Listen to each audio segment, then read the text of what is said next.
বিশিষ্ট সাহিত্যিক ও কবি সুনীল গঙ্গোপাধ্যায়ের লেখা একটি বিখ্যাত ছোট্ট কবিতা আজ আমি পাঠ করে শোনাব। এই কবিতায় দুটি চরিত্র, লাউড ভয়েস পুরুষ, মাইল্ড ভয়েস নারী। কবিতা জীবন স্মৃতি। শুরু করছি।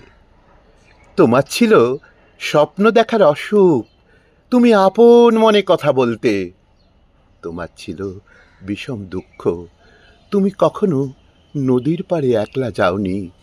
তোমার ছিল ছুরির মতন ধারালো রাগ, হঠাৎ যেদিন হাতে তোমার কাঁটা ফুটল, গোলাপ গাছটা লণ্ডভণ্ড করেছিলে, মনে পড়ে না?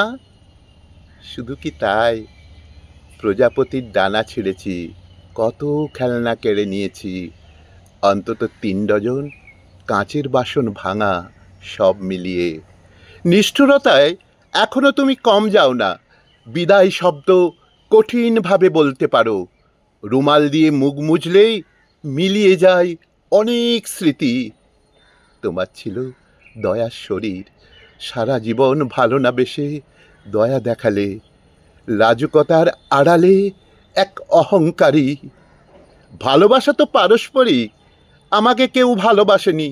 ঘোর দুপুরে অভুক্ত এক ক্লান্ত কিশোর, কেউ কি তাকে ডেকেছে? তুমি অনেক রাত্রিবেলায় সিঁড়ির মধ্যে বসে থাকতে, নিচে কিংবা উপর দিকে কোথায় যাবে ঠিক জানো না। এটাই তোমার মূল সমস্যা। পূর্ণিমায় বা অমাবস্যায় পথ খুঁজতে ভুল হয়ে যায়। সেই নদীটা খুঁজতে খুঁজতে মনের ভুলে গভীর বনে ঢুকে পড়লে। গভীর এবং অন্ধকারও, সেই অরণ্য শিবের বিশাল জটার মতন। নদীও তাতে হারিয়ে যায়, নির্জনতার উদাসী রব, জ্বালা ধরায় বুকের মধ্যে। উচ্চাকাঙ্ক্ষা নত জানু। একলা রাস্তা পাওনি বলেই গিয়েছিলে না দলে মিছিলে। আইসক্রিমের কাঠির মতো আবার আমি পরিত্যক্ত। এটাও একটা বিলাসিতা, নিজেও জানো। তুমিও বুঝি বিলাসী নও, যেমন তোমার স্বপ্ন দেখা। সর্বনাশ ও স্মৃতির দুঃখ, স্বপ্ন এখন এসব দেখায়। নারীর কাছে গিয়েছিলাম, আঁচড়ে কামড়ে রক্তপাগল ভালোবাসার দুঃখ ছাড়াও সর্বনাশের গাঢ় মহিমা। এর থেকে কেউ দূরে যায় কি?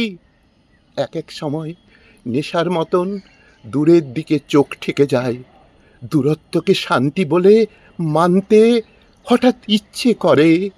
যেমন দূর ছেলেবেলার দুঃখগুলোও মধুর, যেমন অন্ধকারের আত্মগ্লানি লুকিয়ে ফের বাইরে এসে মনে হয় না চমৎকারেই বেঁচে থাকা। যেমন অন্ধকারের আত্মগ্লানি লুকিয়ে ফের বাইরে এসে মনে হয় না চমৎকারেই বেঁচে থাকা।